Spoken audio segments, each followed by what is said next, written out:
National Broadcasting Company presents The Big Show.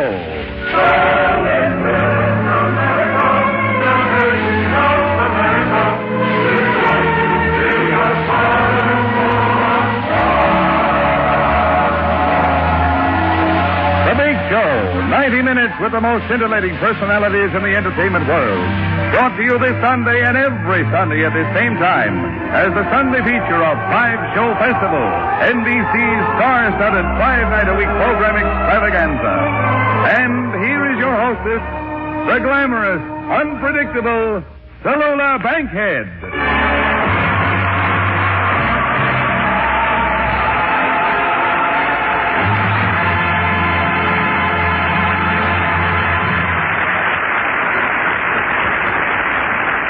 Hello, darling.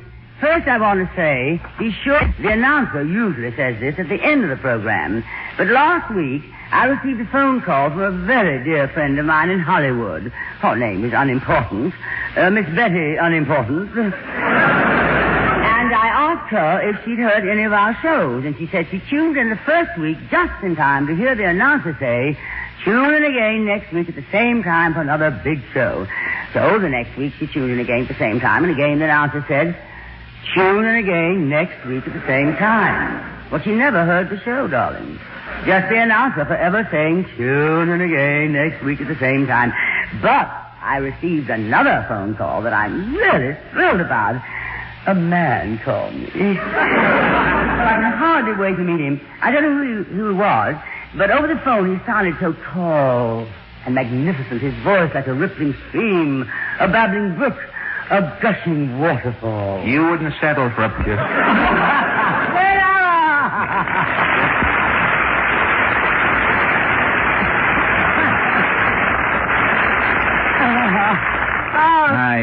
I couldn't get nasal out of my nose. Am I glad you're on our show this week? Is that a question?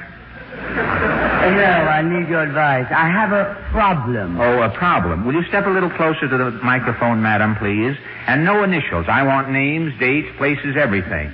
I'm nosy. Yes, I know, Fred. Well, this past week I received a most exciting phone call from a very wealthy man I've never met. Really? And he's coming backstage to see the show, and then we're going out. Oh, he's coming down to get you in a taxi, honey? Yeah, I'm going to be ready at about 8:30. Now, darling, don't be late. Oh, no, I want to be there when the band starts playing. Ladies and gentlemen, for our next song, Miss Bankhead and I... Please be a dear. It's very important to me, darling, that I make an impression on this man. Oh, really? I want you to show me how I can be witty and screamingly funny and get lots of laughs. I want you to tell me how to be a huge success on this program. You want me to explain how to be a success in radio? Well, that's one way to get the program off to a big laugh right there. Tell me more about this telephone Lothario who called you up. Who is he? What does he do? Well, he told me he owns a chain of restaurants, and I think he said he dabbles in literature. He's written a book about restaurants. Oh, a book about restaurants? I think I've read it. It's called Are These Our Child? No, please, Fred. I want to be terribly funny. Remember the time when I was a guest on your radio program, and we did a wonderful little satirical sketch about the early morning Mr. and Mrs. shows? Why don't we do that now for them? For him, Fred, huh? Oh, what's the use, Tallulah? He'll only laugh. But look, if you insist, we'll try it. Now, as I remember, first you heard the NBC chimes, and then the announcer said... The correct time is 6 a.m. And now, Tallulah and Freddie, that happy, homey couple. We take you to their homey little apartment where they broadcast their homey little program direct from their homey little breakfast table. Meet Tallulah and Freddie.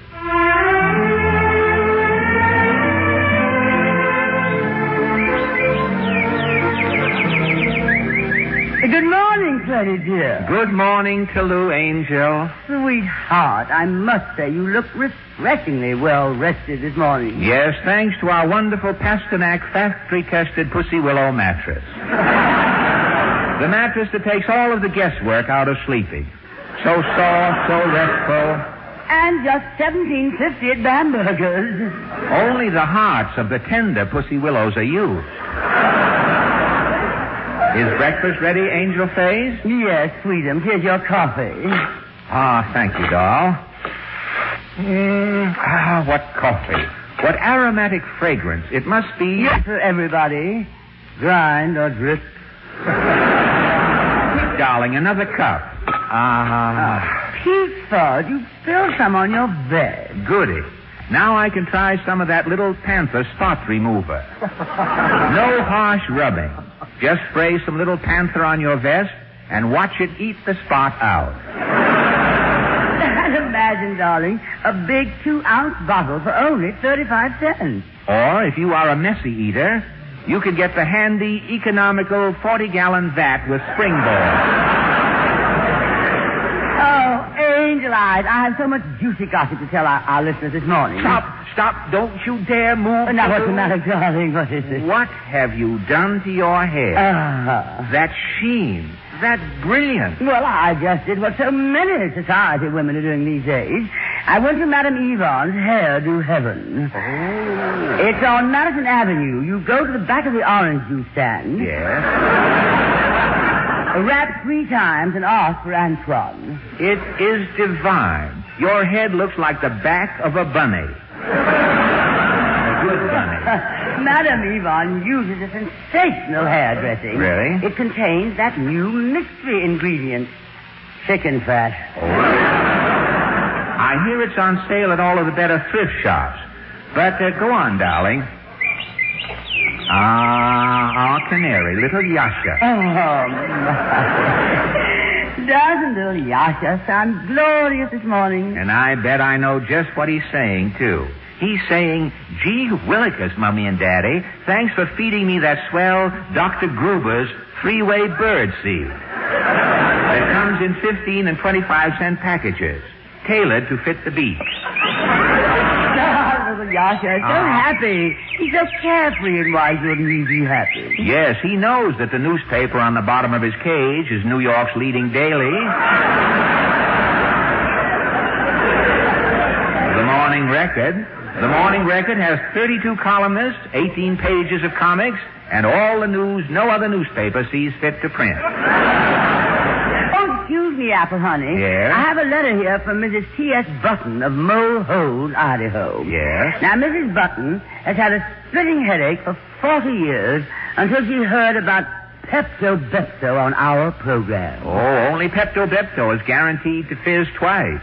Once before you drink it, and once after. Oh, here's another interesting letter from a kleptomaniac. She writes... Morning, Mumsy and Daddy. Why, it's our little 3-year-old daughter, Irene. I just love the way your tooth is shining this morning. Yeah, I brushed it with Dr. Pratt's homogenized toothpaste. And what does Dr. Pratt's toothpaste do, baby? Well, gets into your mouth, Yes? rolls up its sleeves, Yes? and really does a job on your dirty old teeth. Isn't she cute?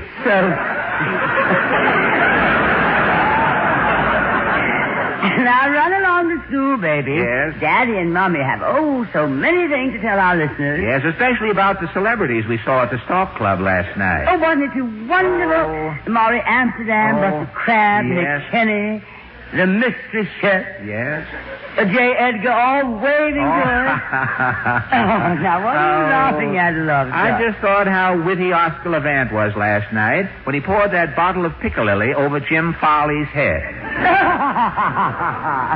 Oh, dear Oscar is so clever. Oh, especially the way he ad-libs with Piccalilli. I've never seen anything like it. And wasn't Mr. Farley a good sport? Well, darling, he just sat there grinning and smacking his lips. Yes, and you too will smack your lips if you taste Primov's pre-shrunk Piccalilli. The only Piccalilli that bears the Hobo News seal of approval.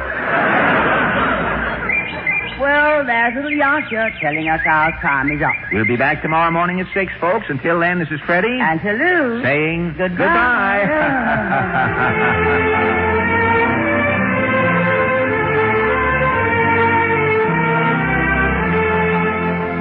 Now, wasn't that simple, Tallulah? With a radio program like this, you don't have to worry about talking for an hour and a half every Sunday night. Why, with a morning show, you can be all finished and back in bed by 6:30.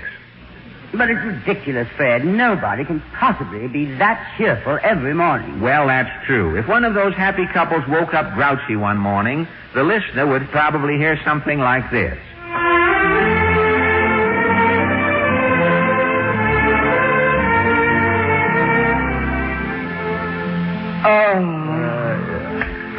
Hey, knucklehead, get out of that bed. We've got a program to do. Will you quit yapping? 6 o'clock in the morning. Who's up to listen to us? A couple of burglars and a disc jockey, maybe. What a racket. Well, if you want to go back to hustling gardenias in front of Lindy's, go right ahead. Yeah? Where were you? Queen of the powder room at the brass rail. My mouth tastes like a sandhog just pulled his foot out of it. Gad, I'm sleepy. Well, why don't you stay home some night and try sleeping? Sleeping? On that Pasternak Pussy Willow mattress? Pussy Willow. It's stuffed with cat hair. Every time I lie down on that cat hair, my back arches. Oh, stop beefing. Here's your coffee. Well, it's about time. What are you trying to do? Poison me? It's that Makisa's Vita Fresh coffee. It won't kill you. Oh. It won't, eh? Why do you think the government makes them put that skull and crossbones on the can? Look at this. I spilled some on my nightshirt here. Oh, you're such a slob. I'll get that bottle of little Panther spot remover. You're not putting any of that atomic juice on me. The last time it ate away my nightshirt and I still had the spot left. Holding it there in my hand. I was on the spot and had it with... Where do you find these sponsors? In the police lineup? Look, Gruesome, if you'll keep that big bazoo of yours closed for 1 minute... What is it? Your hair. It looks as though you just took your head out of a mixmaster. I know that hag, Madame Yvonne, with her chicken fat. My hair keeps sliding off my head. That bird again. Shut up, you molting pest. I thought I told you to give that canary some Dr. Gruber's bird seed. Well, I did. Now, Yasha's the only canary in the country with an ulcer. The way that Gruber palms off that chopped-up beaver board on bird lovers. What's the mail today, Chowderhead? A summons. Somebody took that Pepto-Bepto and dropped dead. Why don't you? Now, look here, Clamface. Oh, shut up.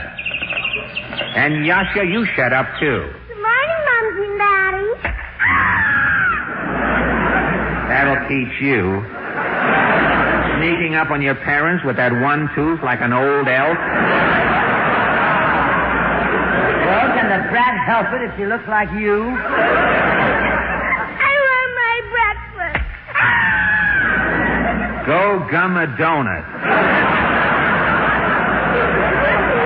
Pipe down, Tom. I want to mention the celebrities we saw last night at dinner. What celebrities? We ate in the automat and you know it. I'm going back to bed. The program isn't over, Joe. We still have 160 more products to mention. Well, you mention them. I've had enough of this 6 o'clock grind with you and that kid and the canary yapping around here. I've got a gun. You rat! You killed Yasha. Yes, and you're next. Ah! Daddy, you killed Mom. Yes, Irene, now it's your turn. I'm going to, Daddy. Yes, good night, Irene. Well, tune in tomorrow, folks, for something new in radio programs. One man's family without the family.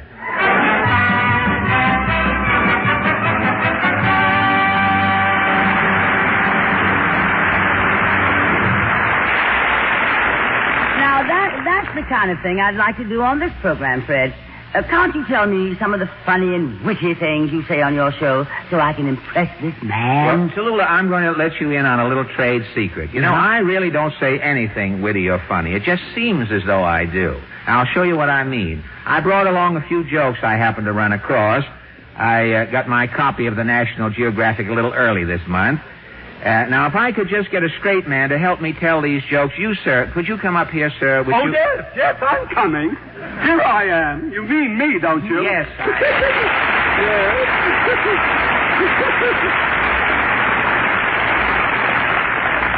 what is your name, sir? My name? Yes.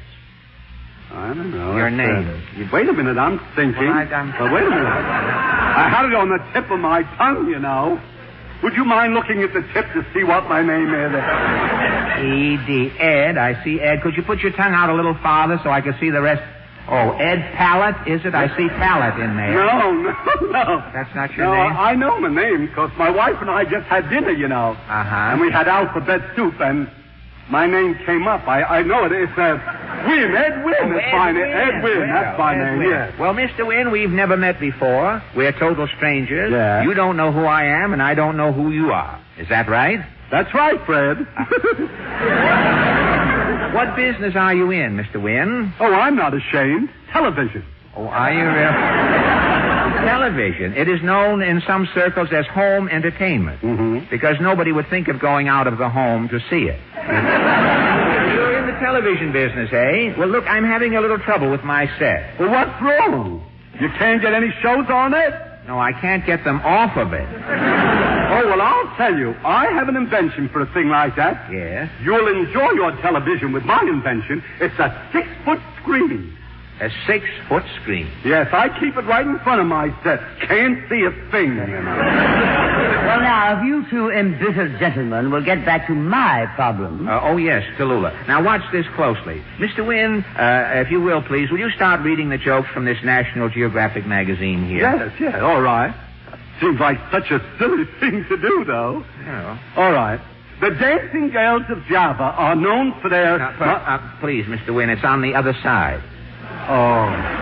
I'd rather read this part if you don't mind. No. Read the other side, if you will, please.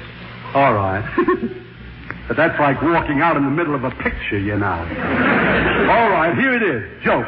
A hunter one day was walking through the jungles of Africa when he suddenly encountered a lion.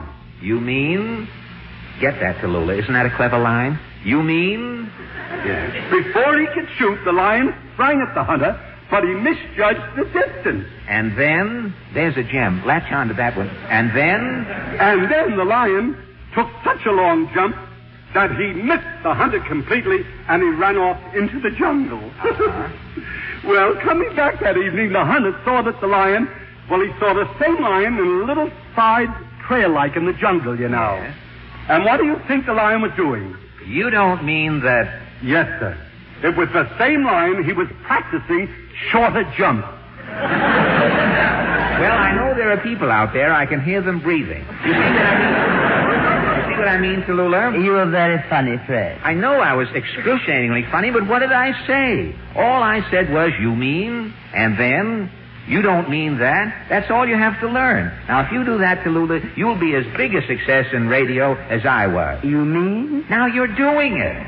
Fred, I'm eternally grateful to you. Oh, it's nothing, as you will soon find out. The dancing girls of Java are known for their wonderful... No, please, give me that National Geographic, Mr. Wynn. All right. Gentlemen, if you don't mind, I would like to rehearse these witticisms before my visitor gets here. Meredith, would you please have your officer play something?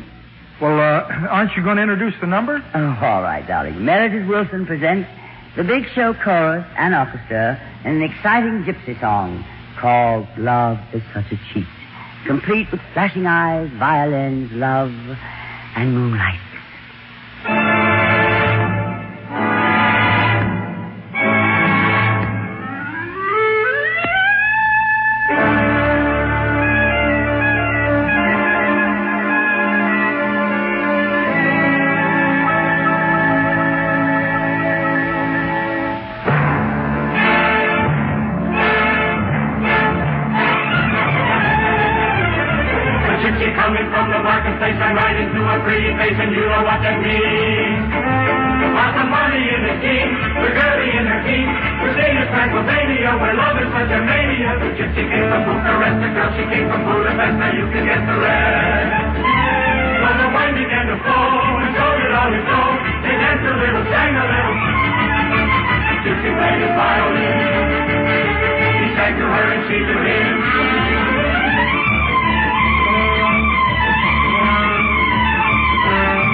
made upon his chest. Bright and early dawn, found the gypsy dog, singing gypsy, gypsy, wondering why. Love is such a cheat, love that should be sweet, even never even says goodbye. One thing is certain, when you're flirting, you will always come to grief. Doctor, lawyer, tinker, tailor, soldier, sailor, beggar, man, or thief. Yes, yes. If there's a heart within you, you'll continue ever to be crossed. If there's a Mr. Kiss, you'll kiss the miss, and ever you'll be lost. Oh, let the winding is strong, wander on your own, dance a little, sing a little, dance a little, sing a little. Play a violin, you sing to her, and she to him, play a gypsy melody. Though your hearts may ache, young hearts never break.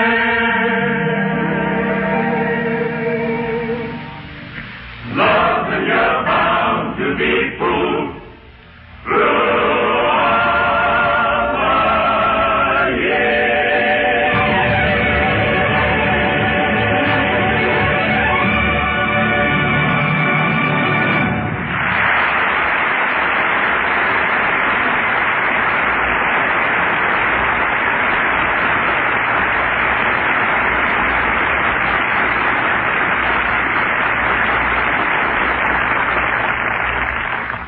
You mean, and then you don't mean that. You mean, and then you don't mean that. Oh, Fred, darling, would you see if I'm reading these lines correctly? Be glad to, Tallulah. Now, see if you like this reading. You mean, and then you don't mean that. How's that? Well, it may not get a laugh out of the audience, but it certainly will keep them awake. Now, Fred, darling, am I throwing too much of myself into it? Well, if I may say so, Tallulah, the best part is still left over. Say, Tallulah, here comes Jack Carson. Why don't you try my suggestions out on Jack? Oh, Jack Carson, just a man of one sea.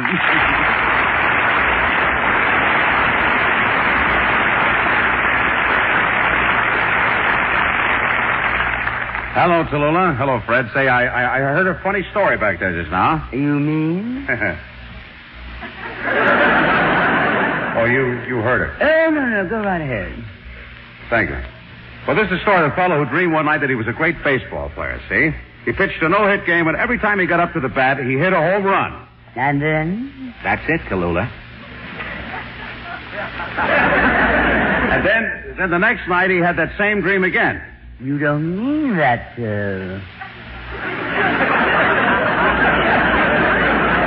Certainly I do. He dreamed that he pitched a no-hit game, and every time he got up to bat, he hit a home run. He dreamed this 7 nights in a row. You mean? I mean what? Aren't you paying attention? He dreamed this 7 nights in a row, and then he decided to sell his butcher shop and become a ball player, and his partner wouldn't let him. He made him go to see a psychiatrist. You don't mean that, But what? I don't know, darling. Yes, you don't mean that. This is the glamorous, unpredictable Tallulah Bankhead? Who cares about her? Jack, I want to hear the end of this story. So this fellow went to a psychiatrist. Yeah, and then the psychiatrist said to him, why do you waste your time dreaming about baseball? Why don't you dream of a beautiful girl with $1 million, madly in love with you, takes you out in her big car, wines you and dines you and pays all the bills, drives you home and gives you a great big goodnight kiss? Why don't you dream about that instead of baseball? And the fellow said to the psychiatrist, what? Is this my turn at bat?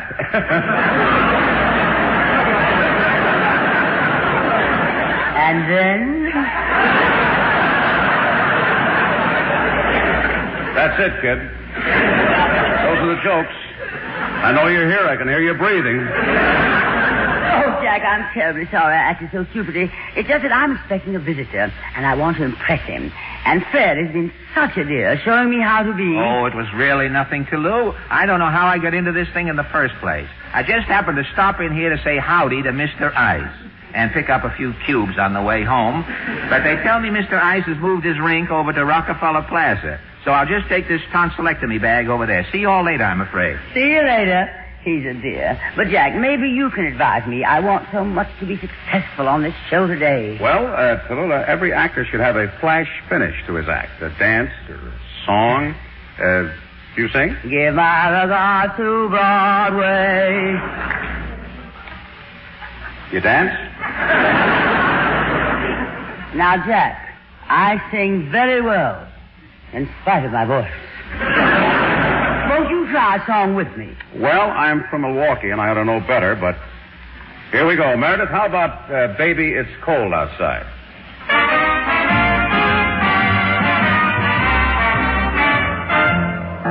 I really can't stay. Baby, it's cold outside. Darling, I simply must go away. Baby, it's cold outside. Very well, darling, I'll stay. You twisted my arm.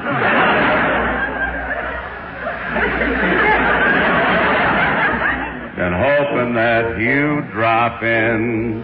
I said I'd stay.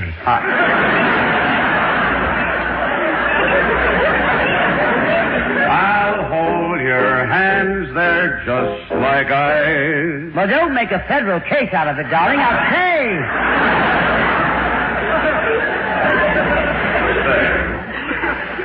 Beautiful, what's your hurry? Who's in a hurry? I'm not going out in this blizzard.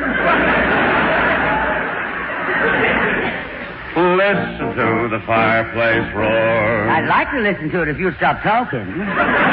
Beautiful, please don't hurry. Who's hurrying? I'm going to stay here in front of the fire.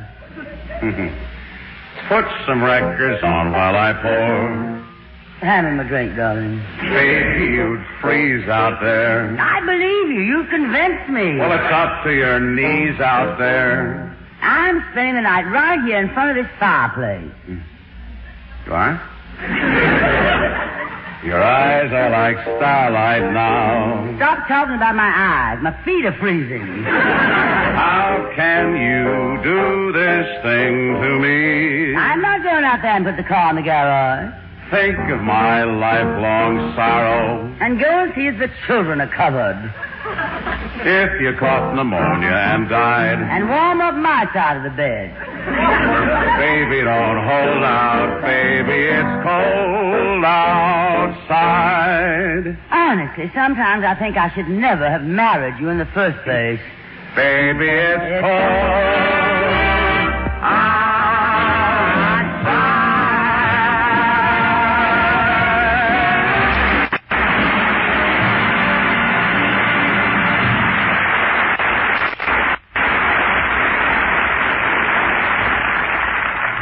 Fools you, didn't we, darling? You see, Tallulah, a song always kills them. And Tallulah, if you can do a song impersonating somebody else singing it, you're a cinch. But, darling, I couldn't possibly impersonate anybody. Couldn't? That's not the way I heard it. I hear there's one impersonation you do better than anybody else. What? No. Here's what I mean by an impersonation. It goes something like this. The music stopped. Hey, kid. But we're still dancing, which goes to show. Well, Tallulah, what did you think? Tallulah, hey. Hey, what's where'd you that? go? Oh, I just got back when you sent me, and just in time to ring my chimes. This is NBC, the National Broadcasting Company.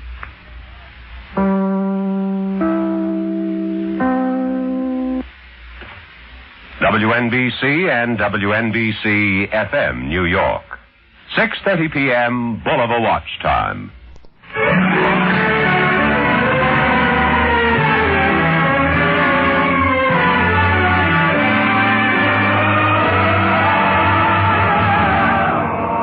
The Big Show.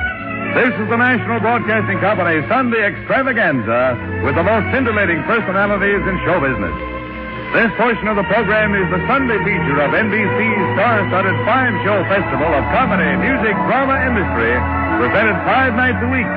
And brought to you by your local Ford dealer, who is now displaying the new 1951 Ford, the car that's built for the years ahead. By RCA Victor, world leader in radio, first in recorded music, first in television. And by the makers of Amazon, for fast relief from pain of headache, neuritis, and neuralgia.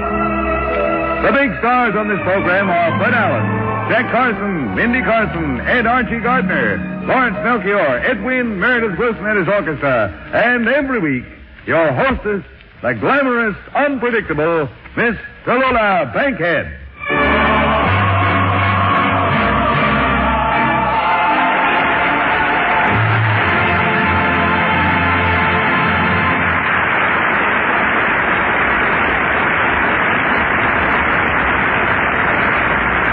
Well, darling, this is one big show where I must be especially effective because I want to impress a certain mysterious gentleman who phoned the other day and said he was coming over to see me.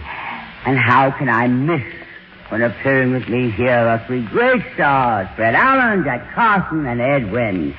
Now, the advice these gentlemen have given me has been most invaluable. It's worthless. Worthless. You try to help somebody out, and that's all the thanks you get. Plus a check. Yeah. Hey, Fred, who knows if the check isn't worthless? A good point, Jack. I'm glad Wait a minute here. You fellas getting paid for this? Yeah. They told me it was a benefit. Well, it is for Miss Bankhead. Yeah. Imagine a woman emceeing a big show like this. Women are getting into everything, you know, fellas. I was even driven over here in a taxi by a woman cabbie. We've been in radio for years. Any one of us could do a better job than she does, couldn't we, Ed? I don't know, Fred. I've never driven a taxi, you know. You don't understand. Fred's talking about us running a big radio show like this one. Yeah. We've been stars on radio for a long time, and to be replaced by a woman. Yes. Mr. Carson, may I ask what radio show you're starring on these days? Well, I'm not on any show this season. And you, Mr. Allen? Well, I'm not on radio this season either. And you, Mr. Wynn? Oh, I've been out of season for years. But I have a television show, and so has Ed Wynn, and people seem to like those, and people enjoy your television show, too, don't they, Fred? Well, they enjoy it after a fashion. An old-fashioned even helps more. Television is all right, Jack, but give me radio as it used to be, with all of the big stars like Ed Wynn here, Kate Smith, Rudy Valley, Jack Carson, Jimmy Durante, Jack B-E-N-N-Y. Oh, yes, those were the big names, Fred. But great Godfrey, who have they got today? Radio has new faces, Ed. Quizmasters. Yeah. Have you seen any of those new pans who are giving away pots? And vice versa? Once upon a time, you put on a show with a big star whose name was a household word. Now all you need to put on a show is a household utensil. Darling, it's nice to be standing here listening to you wag. But I'm expecting a very important visitor, and I'd like to get on with the show. Wait, here comes the guy now. Is this the one? Oh, no, that's Ed Hurley, and he probably has a commercial. Oh, that's right, Miss Bankhead. Ladies and gentlemen, I bring you an invitation. An invitation to examine the fine new Ford for 1951. It's on display now at your neighborhood Ford dealers, and we want you to see it. We want you to drive it, because this car is the finest Ford ever produced. It's a quality car, a car that's designed and built to give you lasting satisfaction in the years ahead. When you inspect the 1951 Ford, you'll find that it offers 43 look-ahead features. Features that will keep it young in performance, young in style for years to come. Among them, you'll find the new automatic ride control for an easy ride, a level ride. The automatic mileage maker for real fuel economy. And new luxury lounge interiors with rich, color-harmonized Ford Craft fabric. We invite you to see all 43 look-ahead features of this great new Ford for 1951 at your Ford dealers tomorrow.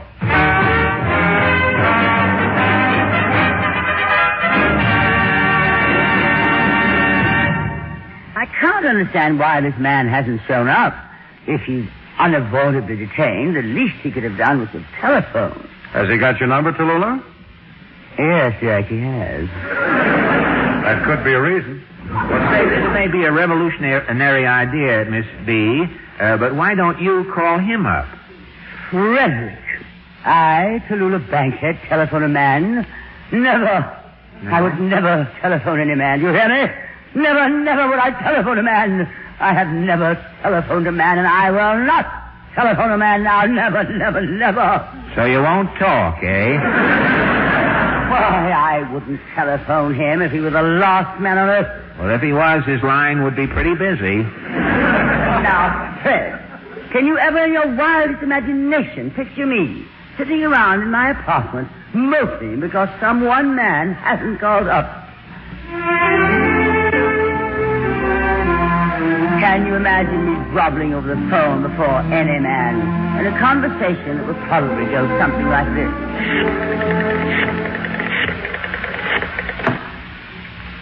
Hello? Hello, it's Claude there.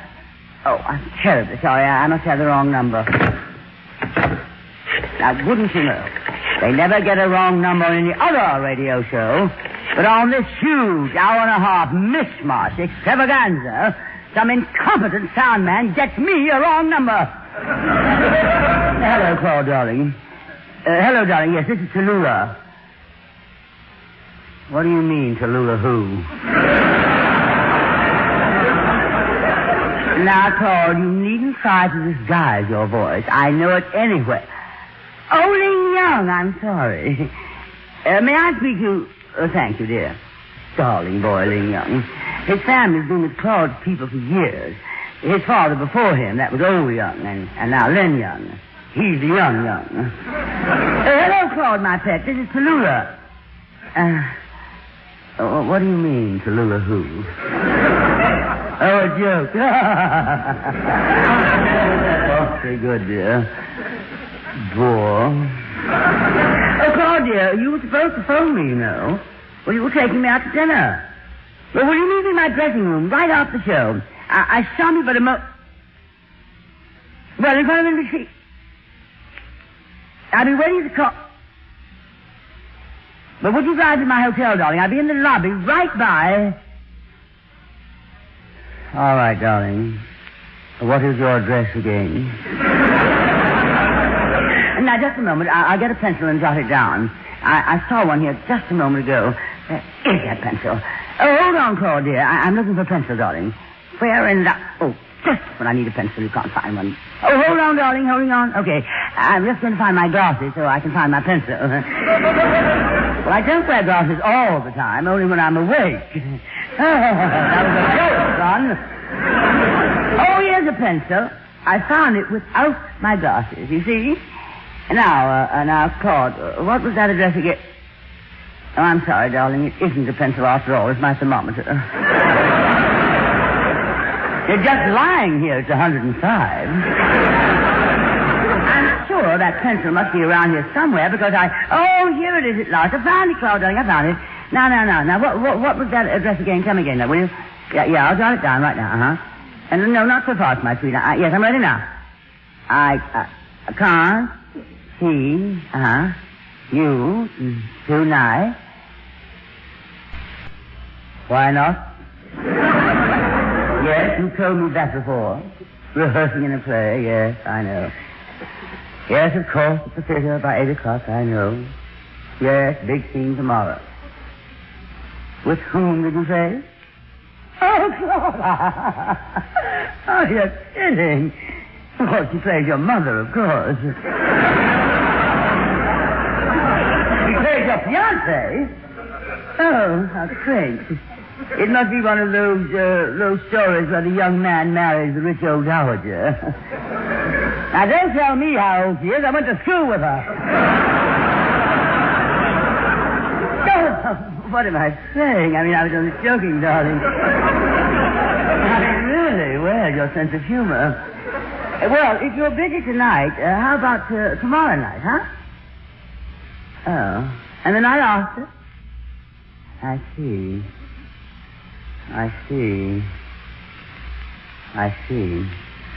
But you can't see me. I understand perfectly. Oh, no, Claude. Of course not. Of course, there'll be no tears. Oh, no hysterics, no weeping, wailing, and tearing of hair. That's the Judith Aniston, darling. You've seen me often enough in the theater. I always underplay. But for the help! I play all my crises coolly and calmly, and now coolly and calmly I give you this ultimatum. Either you see me before the week is out, or what? Or nothing. Either you see me before this week is out. That's it. Listen to me, Claude. If I don't hear from you before the week is out, I'll call you tomorrow. No, please, Claude, you needn't lie about it. I know when I'm being made a fool of. I wasn't born yesterday. Now, what do you mean by that lost tomorrow? Claude, this is no good. We simply cannot go on this way. I mean, it was never meant to be my suite, that's all. This is our third act curtain. The play is over. The notices are written. It's been a long run. We were a hit while it lasted. No, Claude, don't say sorry. I'll go away. Europe, London. Somebody wants me to do a play, you know. Oh, I'll stay there, because I'll never come back. It means leaving my friends, my life, but I'll make a new life over there. Then this is goodbye. And oh, Claude, one thing you can do for me. Give my regard to Broadway. Hello! Hello! Hello! Hello!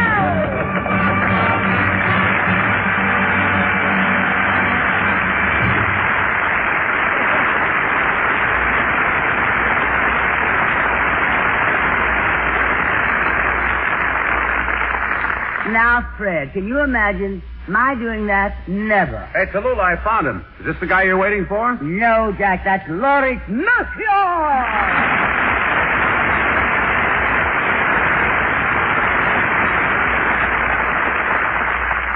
Young man, please put me down. Oh, sure. What is this strange custom, Miss Bankett, carrying artists into the studio? I can walk.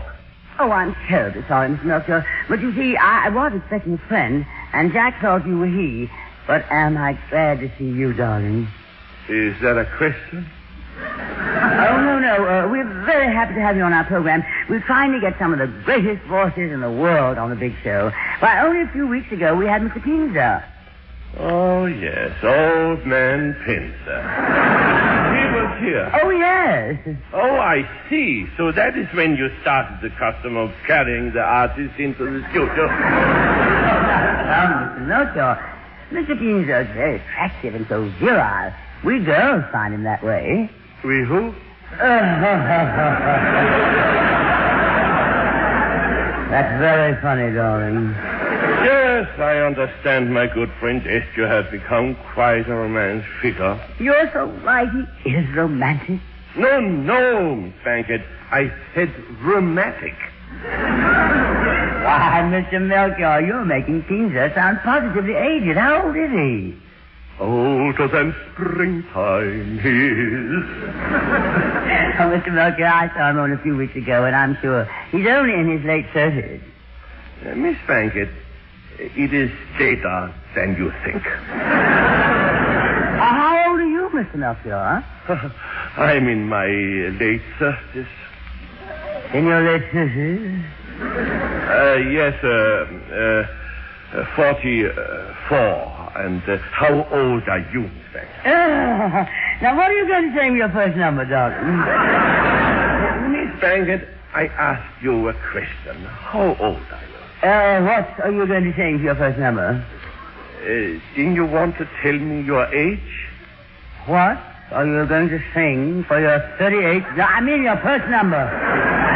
That prize song. And as only you can, darling. Ladies and gentlemen, one of the great voices of our time, singing the prize song from the Meister singer, Mr. Lawrence Melchior.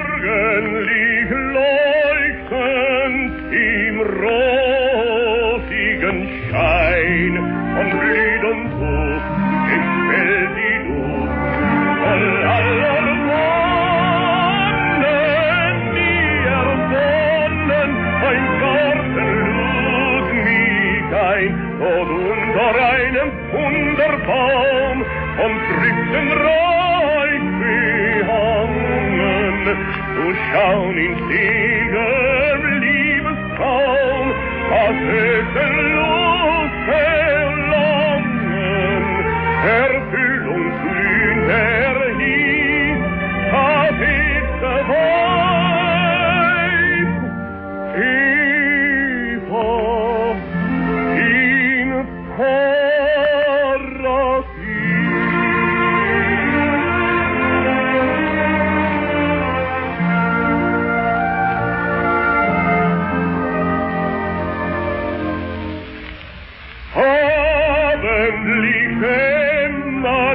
umschloss mich die Nacht, auf steilen Pfad war ich genaht, zu einer Quelle reiner Welle, die lockend mir gelacht, und unter einem Lorbeerbaum von fernen hell durchschienen.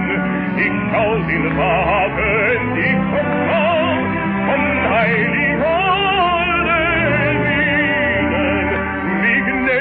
mit dem edlen Nacht, das ist der Weib, die Muse ist vernaht.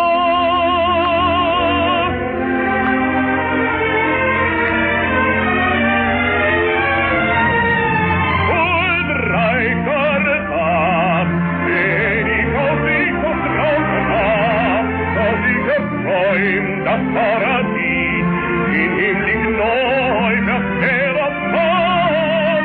Hell, wo wir lang, wohin lockend nun den Quell des was mir liebt, die Nacht gewogen, mein Herz erkoren, der Erde lieblichstes Bild hat Muse mir gezeigt, du heilige Salbe will, das ist von mir gezeigt, am liegen Tag erfroren, durch Angst sie gewonnen, Paranoia.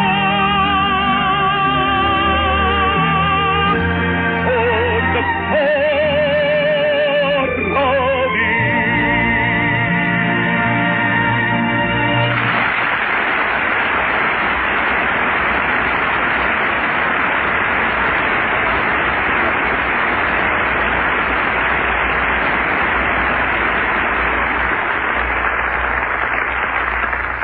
Here's a word from RCA Victor.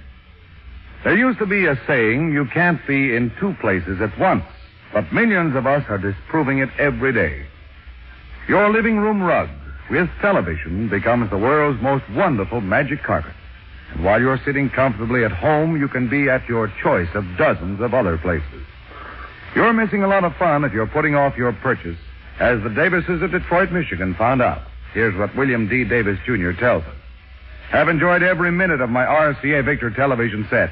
If I'd known what I now know about television, I wouldn't have waited as long as I did to own one. So don't be a television putter-offer any longer. Find out the facts for yourself. Look up the listings of top-notch shows now on the air, with more coming almost every week. Take the whole family downtown for a look at RCA Victor's 18 beautiful new television receivers. They're million-proof, proven in well over 1 million American homes. Make your family millionaires this Christmas with the gift that keeps on giving. America's favorite television, RCA Victor.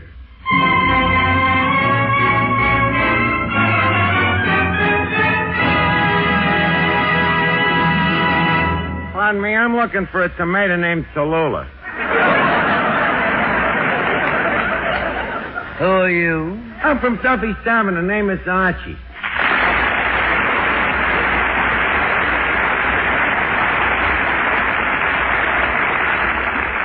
And what do you want? Well, I made a blind date here with some little mouse.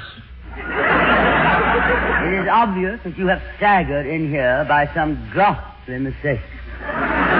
This is the big show. Oh, the big show, huh? Who are you, Big Tallulah? I am Tallulah Bankhead. This is a blind date. You know, it's a funny thing. There's a center theater here. It's the center of everything but laughs, you know? Permit me to present me card, Miss. Here you are. The ace of spades? The ace of spades? Oh, I'm sorry. Fell out of me sleeve. I should have removed me handball glove. Here, this is me card.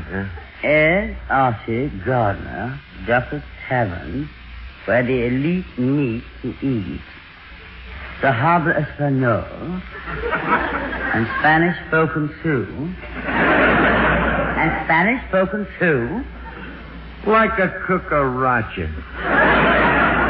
Well, I'd still like to know what you're doing here. Tallulah, don't you remember? I'm the Don John that telephoned you. I told you I'd meet here and we'd go out. You! Surprised you, huh? Well, come on, Toots. I ain't got no time to fool around. Shake it up. Hey, you ain't even dressed yet. Not dressed? You ain't going out in that kimono, are you? This dress is Hattie Carnegie. Better give it back to her and slip into one of your own. I'm taking you over to Duffy's Tavern. Duffy's Tavern? Yeah. On the phone, you told me you had a chain of restaurants. I said I had a restaurant chain. Chain that runs along the bar to keep the drunks from... And that book you said you wrote? I said I'm making books. You ain't going out with a nobody tonight. You're going out with a long shot. Obviously a case of arrested development. Well, he ain't pinched the joint yet. Well, come on, Tallulah. Leave us get the lead out, huh? We'll get the car. Oh, the town car you said you had. I said a cross-town car. Cross-town car? Oh, certainly. You're traveling in style, kid. I'm loaded with transfers. You ain't never been to Duffy's Tavern, huh? No, and I can imagine what sort of place it is. I doubt it. You've got to see it to believe it. It's only one of the most exclusive joints in New York. Oh, exclusive, huh? Oh, very risque. Matter of fact, you can't get into the place without a card. And how do you get a card? We got a kid in the street passing them out. Yeah? How bourgeois. Bourgeois? Look, I ain't giving you no bourgeois. It's a high-class joint. It has that certain something, you know. The certain je ne sais quoi? What? Je ne sais quoi? Well, it did at first, but the health department took care of that. And how is the cuisine? Oh, the cuisine? Oh, magnifique. Practically as good as the food. What food? When you get over there tonight, I want you to try the 25-cent 7-course dinner. You'll never forget it. 25 cents, 7 courses? Well, it might seem like a lot to you, but don't worry. Tonight it's on me. From the look of your vest, it's been on you every night. You like me new suit, huh? It's imported. It's one of them Scotch Terriers. Tell me more about these kennel rations you serve for 25 cents. Believe me, Tallulah, it's worth it when you consider the service. You know, we make it very personal. Private napkins to each customer. Individual knives and forks. The tablecloth changed every fortnight. Sometimes even every third night. And on top of the food, a floor show. How messy can you get? Yes, sir. And what a floor show. We got a one-man band, you know. A one-man band? Yeah, a guy known as the Lone Arranger. Yeah, he's terrific. Plays the harmonica with his mouth, the drums with his feet, and the cymbals with his elbows. What does he do with his hands? He holds them over his ears. He can't stand it. tavern sound to you? It sounds perfectly nauseating. I knew you'd like it. Well, come on, let us get going. We're wasting time, huh? Well, just give me a moment to think about it. And I'd like to take that moment, Miss Bankhead, to say the next time you suffer from pains of headache, neuritis, or neuralgia, take Anacin. You'll bless the day you heard of this incredibly fast way to relieve these pains. Now, the reason Anacin is so wonderfully fast-acting and effective is this. Anacin is like a doctor's prescription. That is, Anacin contains not just one, but a combination of medically proven active ingredients in easy-to-take tablet form. Thousands of people have received envelopes containing Anacin tablets from their own dentist or physician, and in this way discovered the incredibly fast relief Anacin brings from pains of headache, neuritis, or neuralgia. So the next time a headache strikes, take Anacin for this wonderfully fast relief. Anacin, A-N-A-C-I-N. Anacin comes in handy boxes of 12 and 30, economical family-sized bottles of 50 and 100. Get Anacin at any drugstore.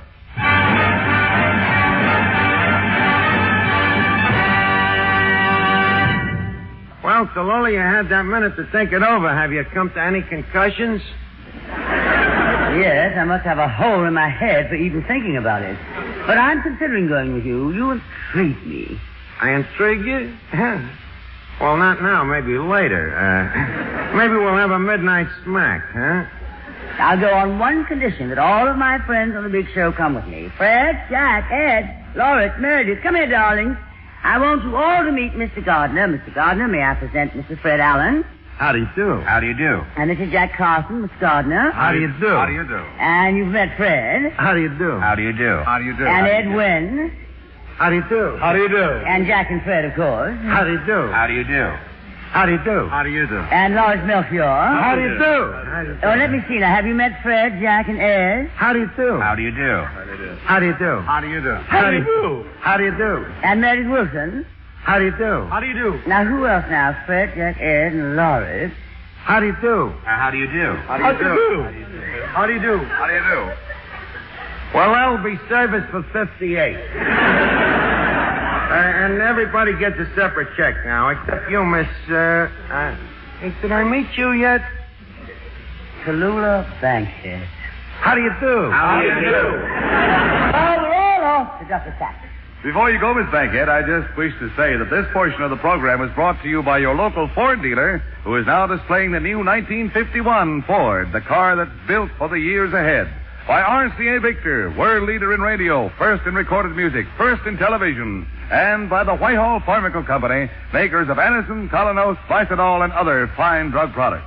Wait a minute, I ain't met this guy. Who's this? This, darling, is NBC, the National Broadcasting Company. How do you...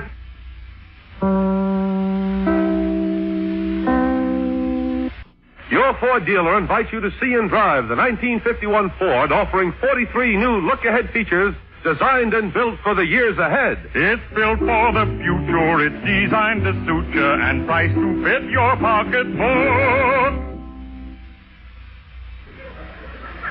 This is the big show, and all of our stars have been invited down to Duffy's Tavern.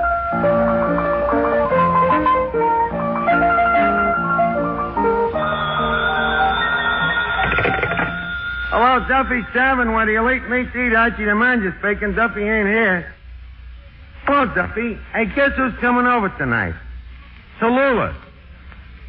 What do you mean, Tallulah who? Tallulah Bankhead. Huh?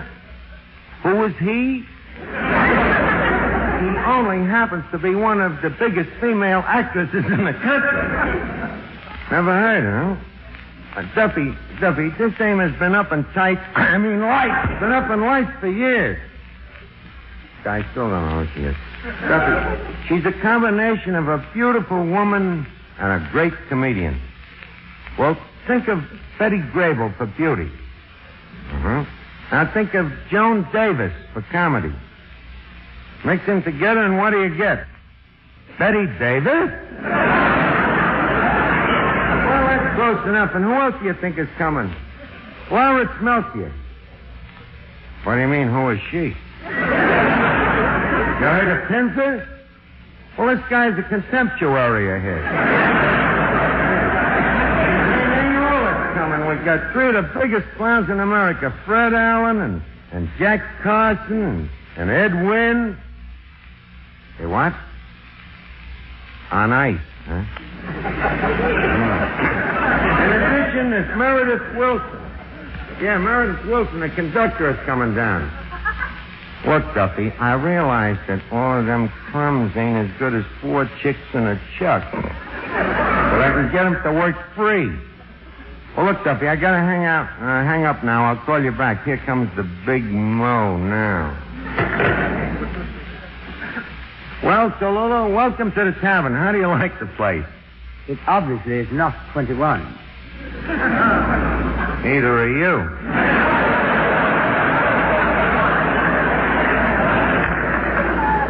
Yeah. The others will be here in just a minute. There was a slight misunderstanding. The conductor was quite stuffy about accepting yesterday's transfers.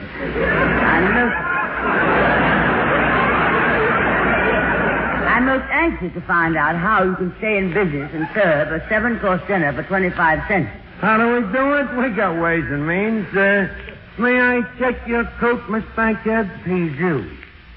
It'll cost you $5. $5? That's the ways and means. And this is a lovely coat. My goodness. Mink dyed? Well, we all have to go sometime. Well, here comes Mr. Allen. Welcome, Mr. Allen. You never ate here before, did you? Well, once, Archie, many years ago. And you never returned? No, but for weeks the food did.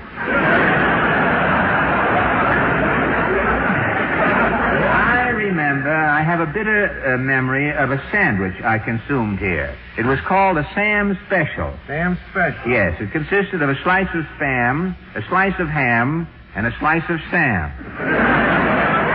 We still got the Sam Special here. Very popular. Ouch! There's Sam making a special up now. Okay, Mr. Allen, is that what you want, a Sam Special? No, I don't think so, Archie. What else have you got? Well, I'll give you the bill of fare in a minute. Let me check your coat, Mr. Allen. Fred, entree, okay, you're okay. What? Check your coat, Mr. Allen? Yes, thank you. That'll cost you $5. Well, isn't that a coincidence? So did the coat.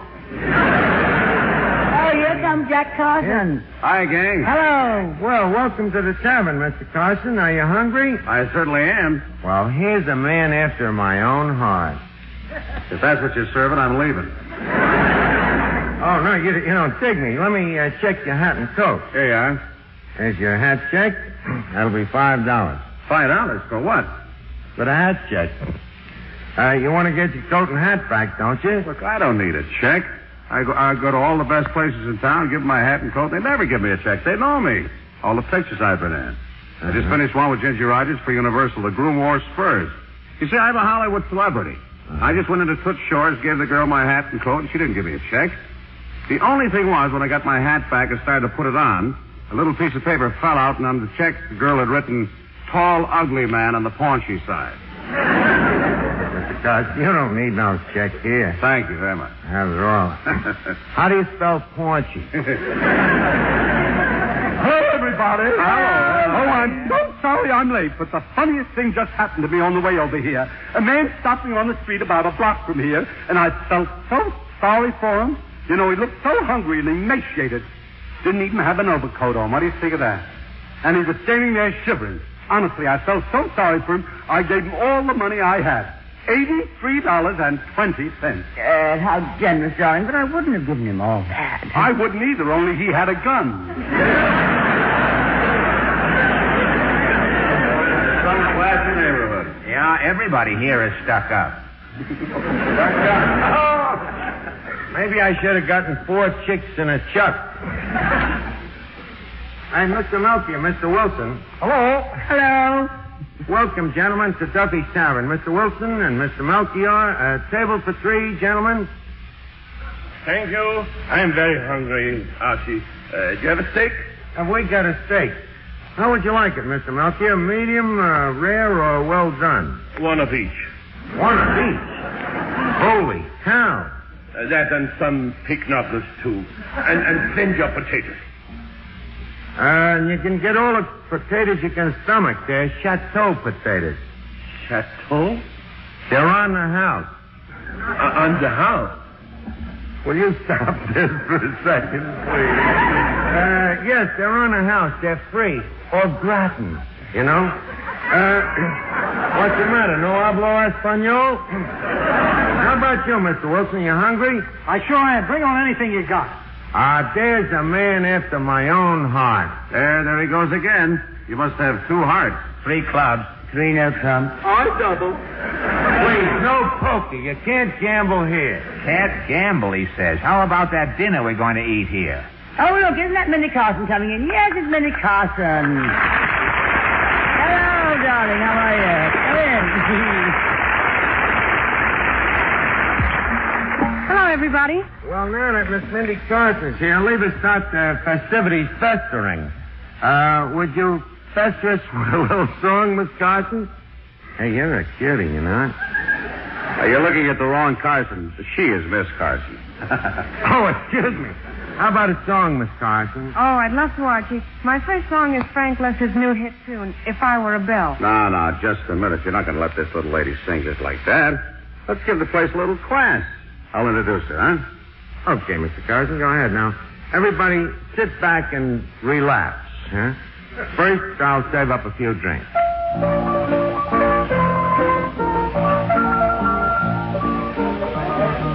Ladies and gentlemen, this is the most fabulous tavern in the world, Duffy's Tavern. The guests for dinner here tonight are seated in the famous Cub Room, the Dodger Room. Include Miss Tallulah Bankhead, debutante from Montgomery, Alabama, who will soon be coming out. If she's not careful with her dress. Mr. Fred Allen, the eminent nose specialist. The former fire chief, Mr. Ed Wynn. And there are the famous operatic theme of Lauritz Melchior. And there at a table for 2 are Meredith Wilson and his orchestra and chorus. And wiping his hands in a dirty apron is your fabulous host, Ed Archie Gardner. Mr. Gardner has just sent over to the gentlemen at each table a magnum of celery tonic. And for the ladies, a bottle of Canal number 5. Now stepping into the spotlight with 1 foot daintily posed on the bar rail is Miss Mindy Carson. Ding dong, ding dong, ding. Ask me how do I feel. Ask me now that we're cozy and clinging. Well, sir, all I can say is if I were a bell, I'd be ringing. From the moment we kissed tonight, that's the way I've just gotta behave. For if I were a lamp, I'd light. Or if I were a banner, I'd wave. Ask me how do I feel. Little me with my quiet upbringing. Well, sir, all I can say is if I were a gate, I'd be swinging. And if I were a watch, I'd start popping my spring. Or if I were a bell, I'd go ding dong, ding dong, ding.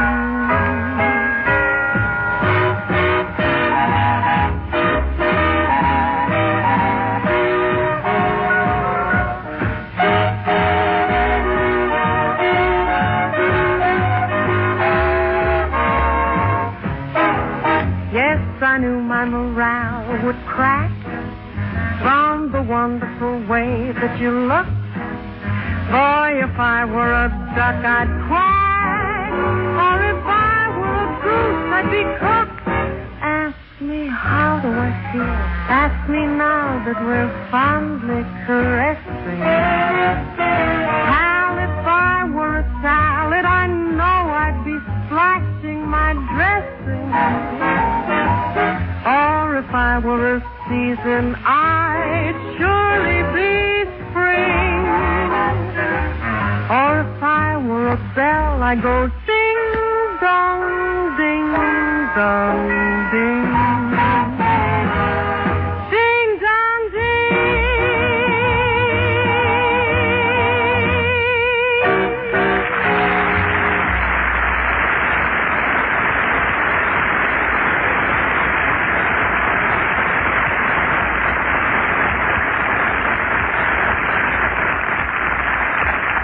was wonderful, Mindy. You know, you're really solid. Oh, you like my voice?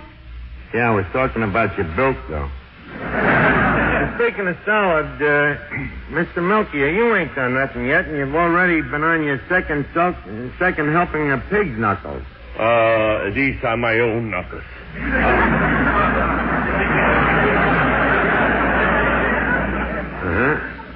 Well, how about singing a little song anyway? I do not sing little songs. I sing arias from Grand Opera. And I'm sure you don't understand Grand Opera. Well, I listen to Grand Ole Opry on the radio every Saturday night. Very funny show. We are not speaking of the same Grand Opera. I am speaking of the opera of Calicocci, Schumann Heinz, Sherazine Farrar. What about Minnie Pearl? You see, you don't understand Grand Opera. Oh, I do. I understand opera. And do you know that Carmen is my favorite opera? Look, I'll tell you what I'd love to do with you. If you'll just sing, I will explain the opera to the public. Because very rarely do they know what... Very well. Yes. I'll sing Pagliacci. Pagliacci? Yes, basically like Cuba from Pagliacci. You don't happen to know Carmen, do you? That's my favorite. Oh, yes, I do, but I'm going to sing Pagliacci. Well, all right. I still think that Carmen has got something... Pagliacci. Mm-hmm. If you could just bring yourself around to my way of thinking. Carmen is... I sing Pagliacci. Pagliacci. How much do you weigh? How much? Please, I will sing. You just explain the story for the public. Maestro Pagliacci. Recitar mentre prego non so quel che dico e che faccio. Pardon me, let me explain it up to there. They can't remember too much, you know. Now, the opera, what he was singing, as the curtain rises, we see Carmen, you see? It is not Carmen. It is the story of a broken-hearted clown. I know that. For heaven's sakes, I studied opera. He's a broken-hearted clown because he's in love with a girl, and guess what her name is? You mean? Exactly. Carmen. And as the curtain rises, we see Carmen walking out of the cigarette factory. We know it's a cigarette factory because there are doctors walking in and out of the building. Now, Carmen, you know, Carmen is not very pretty. She's not pretty. In fact, the one fault to find with Carmen is, that is with her appearance, is that her head sticks out of her dress.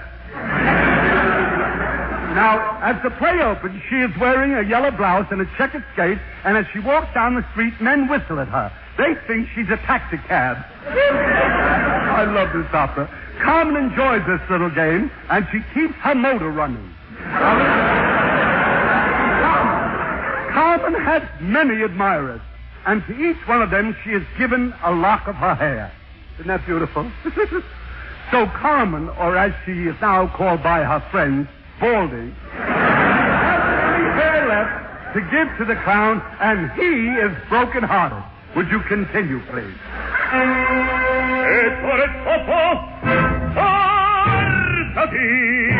Wait, I'll explain it. Wait just a minute. We now see Carmen, who has left the cigarette factory, and she's taking a job in a cigar factory. You can tell that she has switched to cigars because she has on a Havana wrapper. A strange man appears in the opera. It is Don Jose. He says to her, how about a drink? She indignantly, she says, wine? He says, no, whiskey.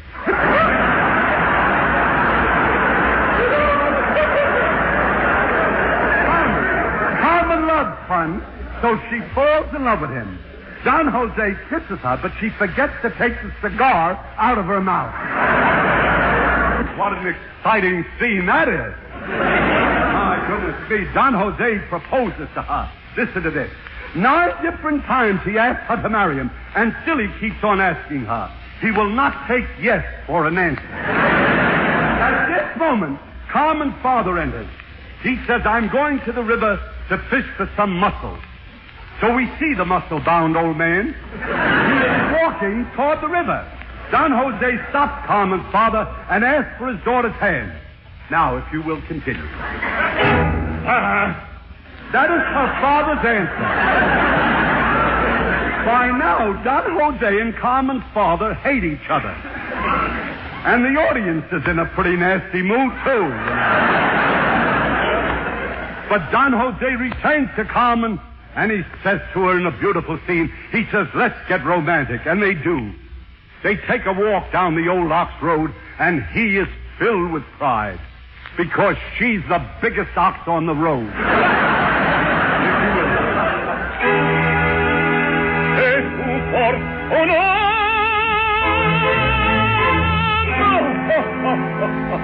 Well, if you're not going to take this thing seriously, I won't.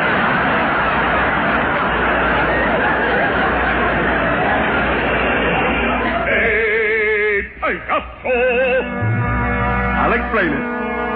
You can tell that Don Jose is really broken-hearted. He is so broken-hearted he knows he will never be able to work again. Having only a little money, he starts economizing.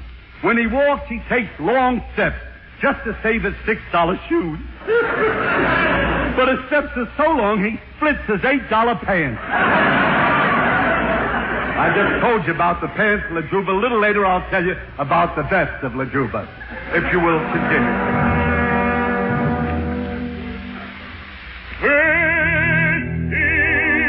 La Juba e la faca in farina, accende paga e rider volle qua, e d'alghin il volo colombino ridi magliocchio e ognon applaudirà. Saluta il latino passo ed il canto in uno smorbia e d'ingosto il dolor.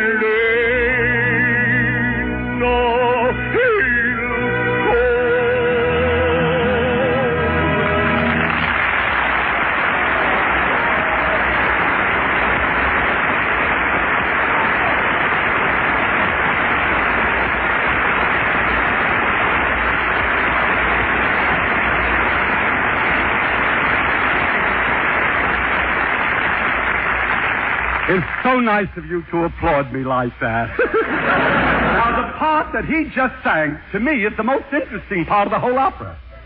It is the day of the bullfight. I will explain it. The real hero of the play, Escamillo by name, is pacing the floor in his dressing room. His toreador's costume is not back from the cleaners. The spectators are yelling for Escamillo. So he rushes into the arena in his underwear, and the bull sees red. Escamillo sees Carmen sitting in a box with her father, and he turns to bow to Carmen.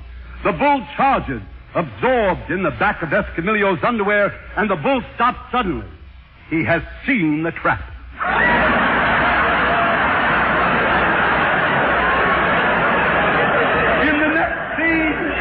In the next scene, Escamillo calls on Carmen at her home. And at 3:30 in the morning, he proposes marriage to Carmen. And at 4 a.m., they decide to elope.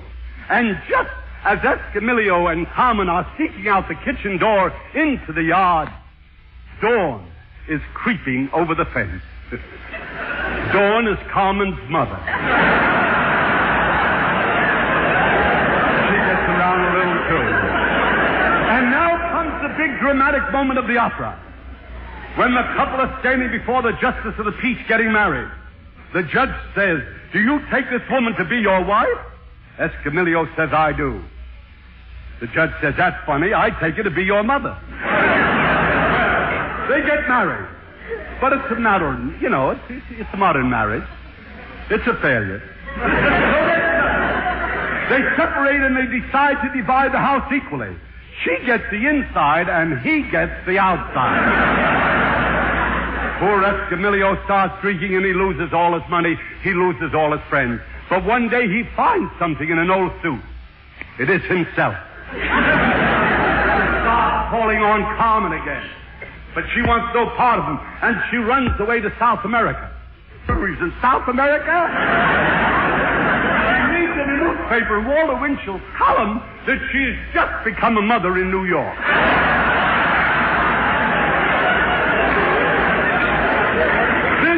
This confuses her. So she rushes back to New York. She's anxious to see her child.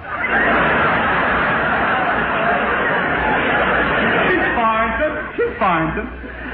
He's making a fortune. He's a television repairman. Well, that's the story of what that man who was just here was singing about.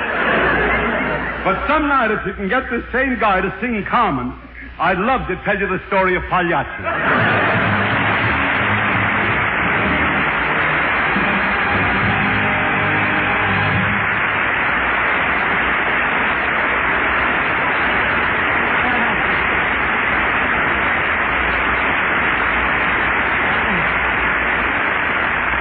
Edwin, my darling, I love you as always, and Lawrence Melchior, I love you always. Wait a minute, Miss Bankhead. How about you entertain us a little, huh? Oh, no, I couldn't possibly. I'm in the legitimate stuff. In that case, how about doing something illegitimate? Well, I could sing. Not that illegitimate.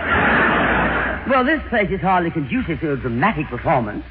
Well, I conduce it up for you. Come on.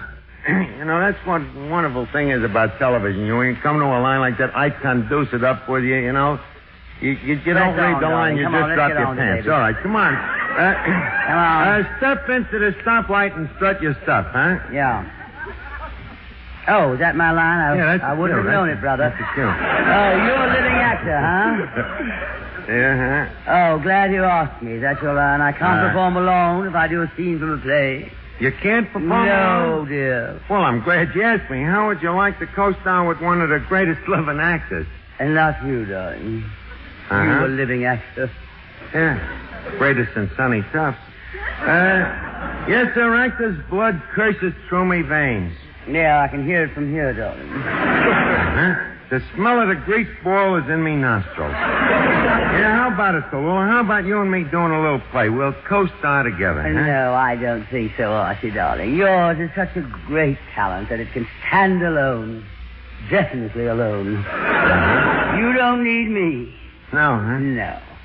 Maybe not. You must go on alone to great heights, can't you see it? Archie as King Lear. Archie as Macbeth. Archie is Hamlet. Archie as Julius Caesar. Archie is Tobacco Road. Yes, you will go on and on and on. And all I ask is that someday when you're striding about the stage, you will look up towards the balcony, and there in the very last row will be a little old lady, and I will be saying to the people around me, "That's Archie. I knew him when. Archie. I knew him when." You think you ought to be talking while I'm acting? I'm so sorry, darling. You're so right. Well, on with the play. Who is it that once says the play is the thing? Well, I could do something if I had a scene from a drawing room drama, but I would need the assistance of a finished actor. Well, there's nobody more finished than I am. They got finished with me in this script about 20 pages back. Yeah, me too. Say, is your name still Jack Carson? It's been so long since anybody mentioned my name in this program, I don't remember. Well, don't look at me. I should have brought my sister with me. I'm just the third man. That's all I am. Well, if the star of this program hadn't taken so much time with that telephone call, sure this program isn't the big telephone hour? I'll take it, darlings. That must be Claude now. He followed me here. I knew he would. Hello? Oh, hello, Claude, darling. I'd recognize your voice. Duffy? Who's Duffy? Oh, that must be for me. Hello, Duffy. Well, I'm doing great here. What do you mean? You're on the cuff. I clipped one of them for $83.20 before he even got here.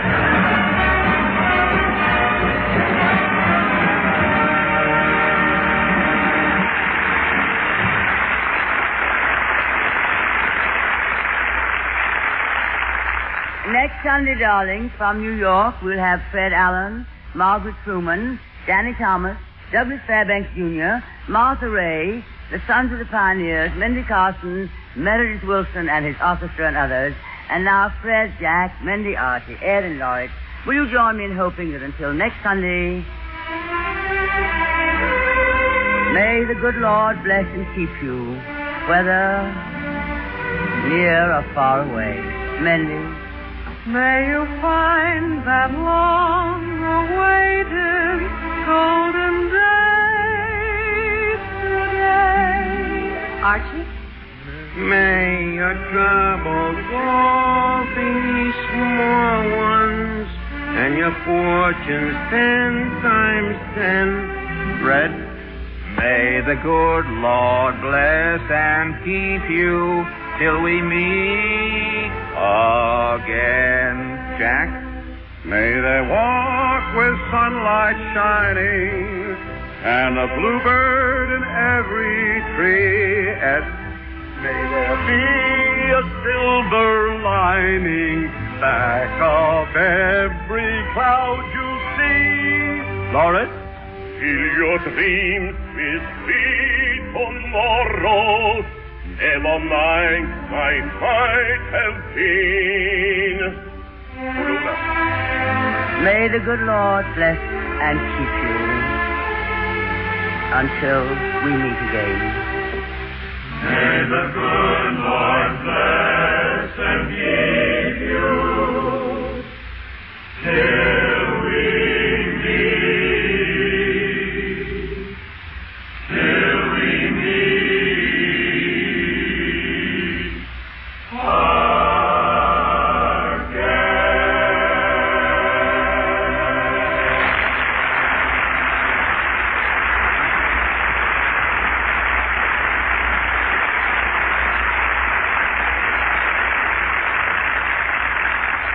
Good night, darling.